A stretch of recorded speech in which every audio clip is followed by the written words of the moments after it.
अखिलेश यादव से लेकर सारा का सारा सैफई परिवार शंकराचार्य के दंडवत था कि आखिर ये सनातन प्रेम का अंकुर फूटा कैसे। बटुकों को चोटी खींच खींच के मारा और अंततः स्नान त्याग करके अभिमुक्तेश्वरानंद को अनशन पर बैठना पड़ा। योगी आदित्यनाथ ने विधानसभा में खड़ा होकर कहा, हर व्यक्ति शंकराचार्य नहीं लिख सकता। हर व्यक्ति हर पीठ के आचार्य के रूप में जाकर के जहां तहां वातावरण खराब नहीं कर सकता।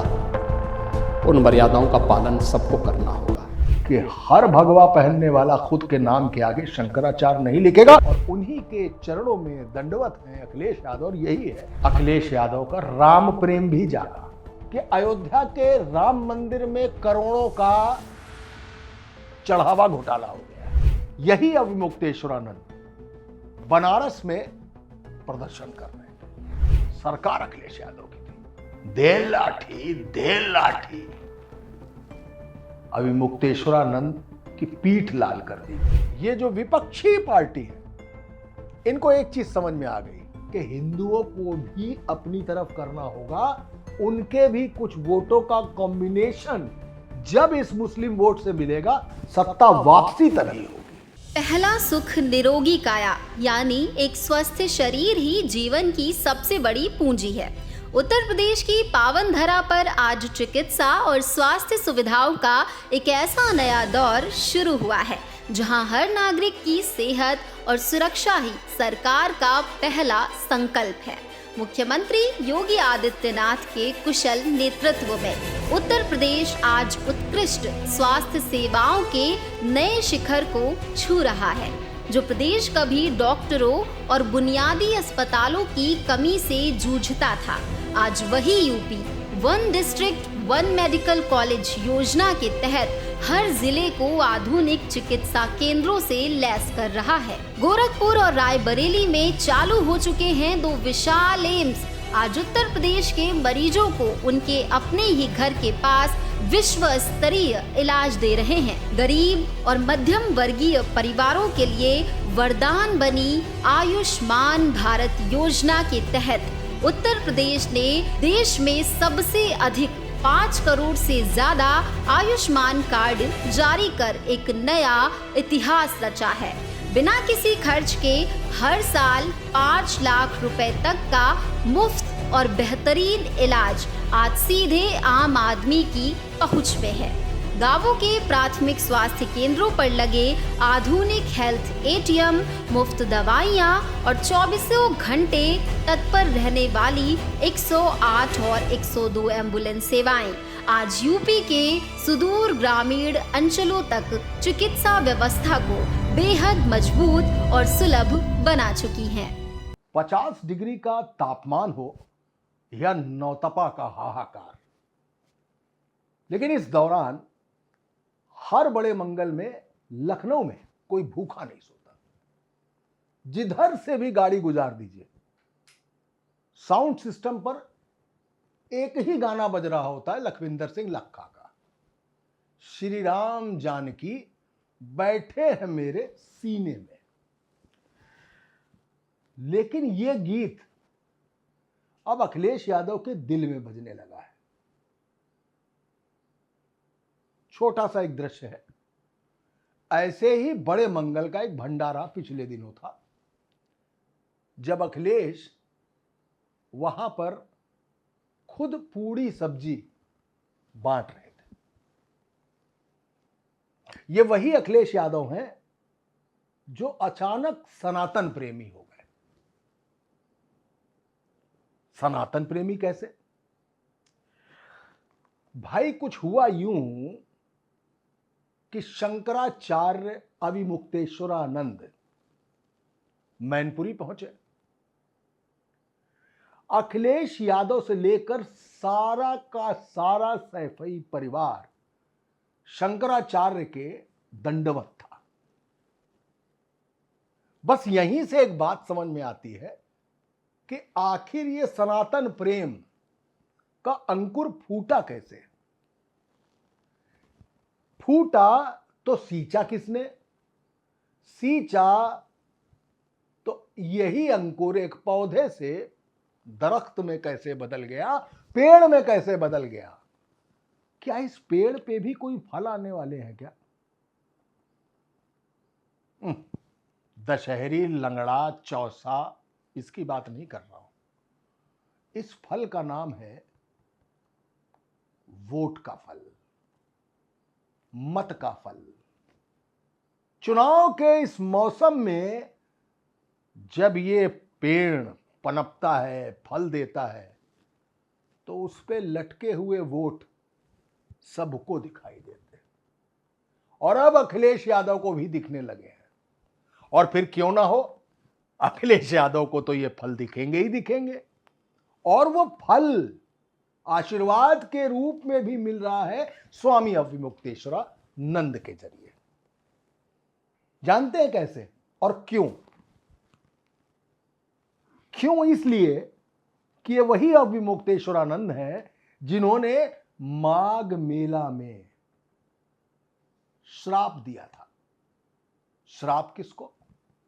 उत्तर प्रदेश सरकार को। क्यों?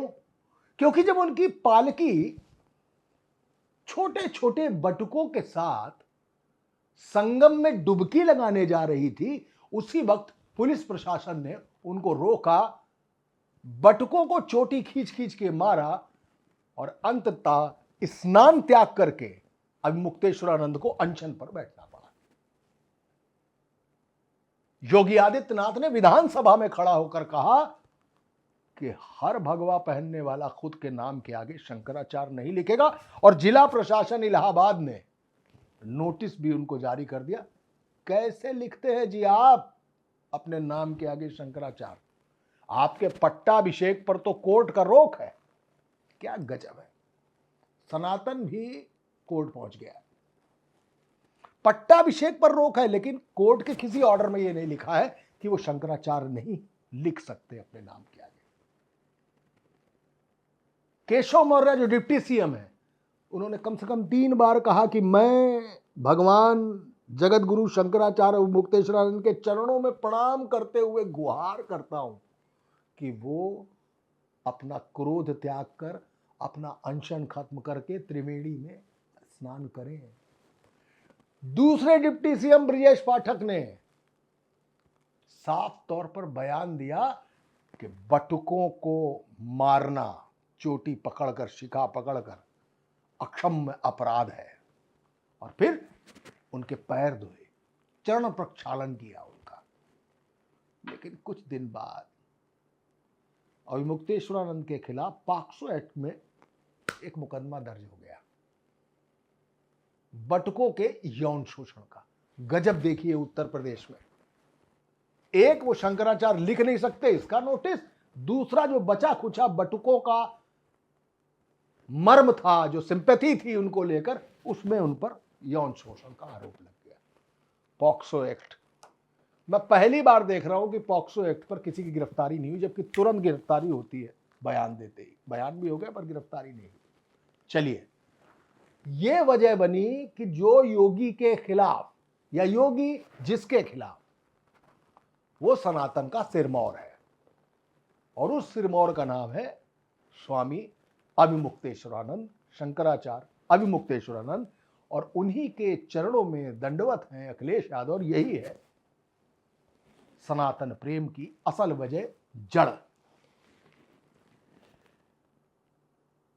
एक मंदिर भी बन रहा है, केदारेश्वर। जबरदस्त मंदिर बन रहा है। मंदिर से हमारा कोई लेना देना नहीं है। जो भी मंदिर है, बटिया है, मठिया है, सबको प्रणाम है। उन्हीं के किए सब चल रहा है, मंदिर बन रहा है। लेकिन फिर बात करिए अगर मनोज पांडे की, बात करिए अगर अभय सिंह की, बात करिए अगर राकेश सिंह की, ये सारे लोग जो टूटकर सपा से भाजपा में आ गए थे, इन सब लोगों ने सिर्फ एक बात कही कि हमको खुलकर आदेश दिए गए थे कि कोई भी अयोध्या के राम मंदिर नहीं जाएगा, और जो राम का नहीं वो किसी का नहीं। चलिए मान लेते हैं कि ये लोग पार्टी छोड़ के आए थे, दम घुट रहा होगा तो छोड़ दी होगी पार्टी। राजनीति का राजनीति की एक बड़ी प्रचलित कहावत है, दम घुट रहा था, घुटन महसूस हो रही थी। लेकिन अचानक अखिलेश यादव का राम प्रेम भी जागा कि अयोध्या के राम मंदिर में करोड़ों का चढ़ावा घोटाला हो गया है। चढ़ावे में घोटाला हो, ये खबर भी है, ये खबर भी है। तमाम अखबारों ने इस खबर को हेडलाइन बनाया है, बहुत हिंदी में कहूं तो प्रमुखता के साथ छापा है। बताया है कि ट्रस्ट ने तमाम कर्मचारी लगा रखे हैं और स्टेट बैंक ऑफ इंडिया को इस काम में लगाया हुआ है कि रोज जो चढ़ावा आ रहा है उसकी गिनती होनी है। अब ये जो गिनती हो रही है, यहां सीसीटीवी भी लगे होते हैं।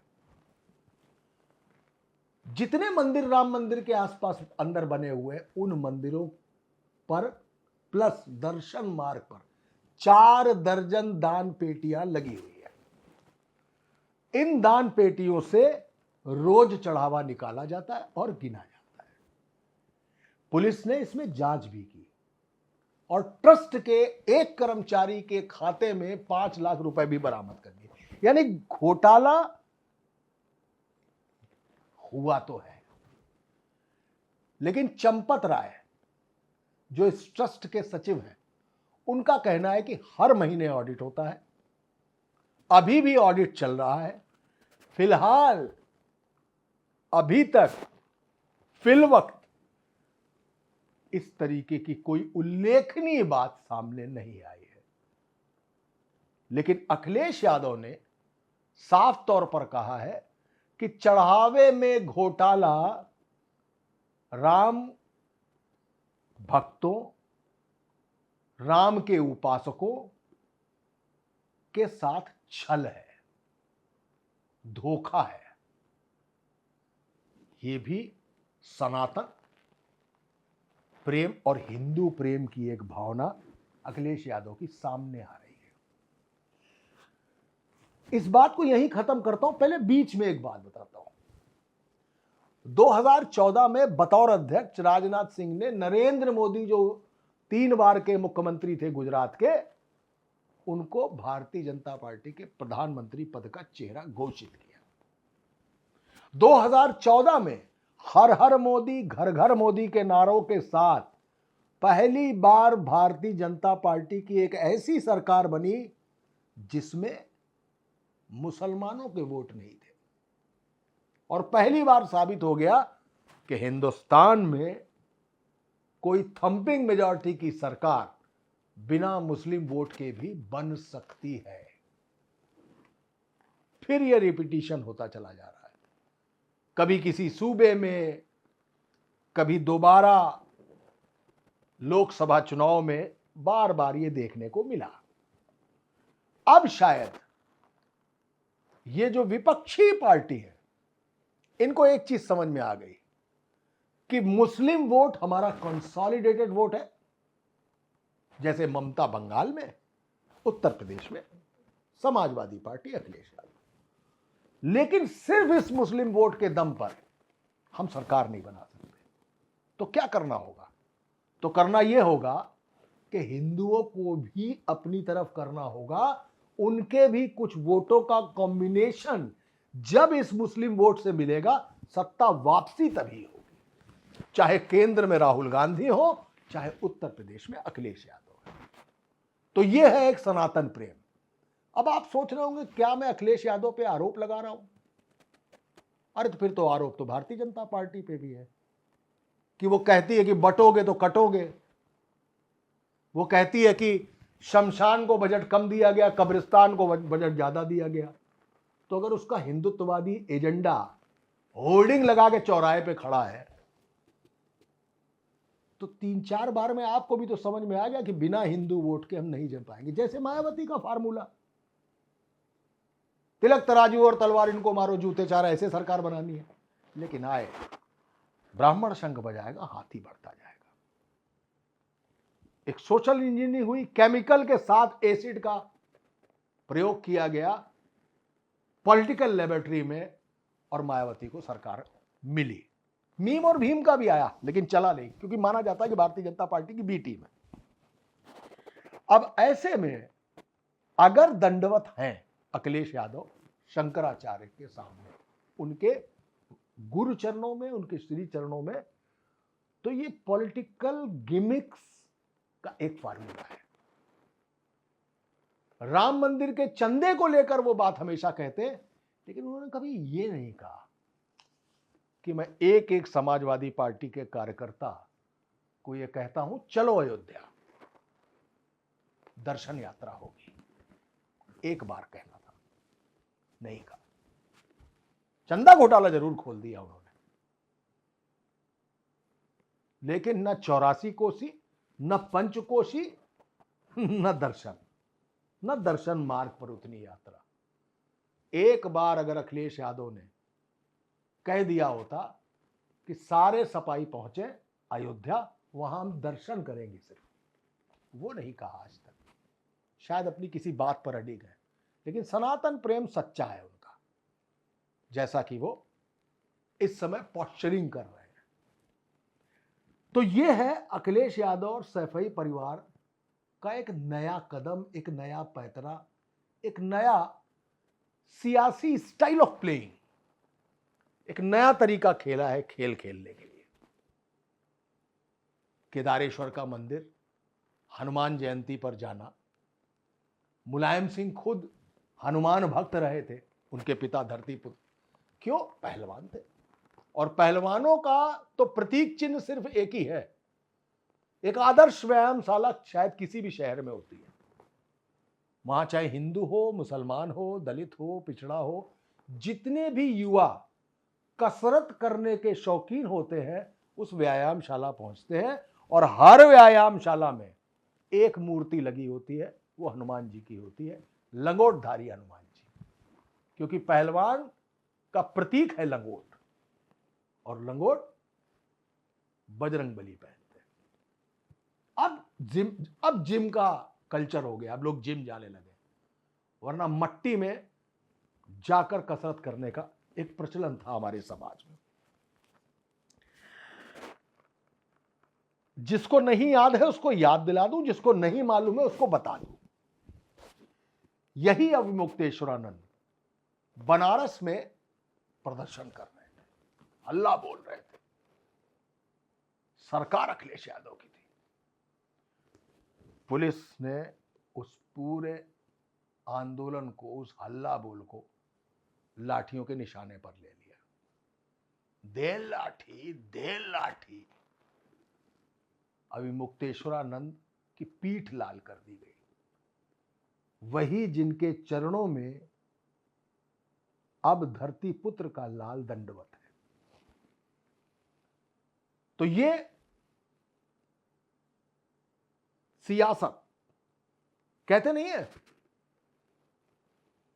कि राजनीति जो न कराए वो कम है, शायद यही राजनीति का दम है। इस पर मैं सिर्फ इतना ही कहना चाहता हूं, अपनी बात खत्म करना चाहता हूं कि मैं झूम के गाता हूं कमजर्फ जमाने में। जब जमाना ही कमजर्फ हो, कहीं से भी वोट हासिल करने हो किसी भी पार्टी को, अक्रॉस द पार्टी लाइन, कि मैं झूम के गाता हूं कमजर्फ जमाने में एक आग लगा ली है, एक आग बुझाने में। ये सोच के मैं दरिया में कूद गया यारो, वो मुझको बचा लेगा, माहिर है बचाने में। शायद अब हनुमान जी बचाएं, शायद अब शंकराचार्य जी बचाएं, शायद अब श्री राम जी बचाएं। यही फार्मूला है, यही सनातन है, और असल में यही सच्ची सियासत है। एक और किसी मुद्दे पर, एक और किसी विषय पर, एक और किसी सब्जेक्ट पर आपसे फिर मिलेंगे रेडिंग पर। तब तक आज्ञा दीजिए। नमस्कार।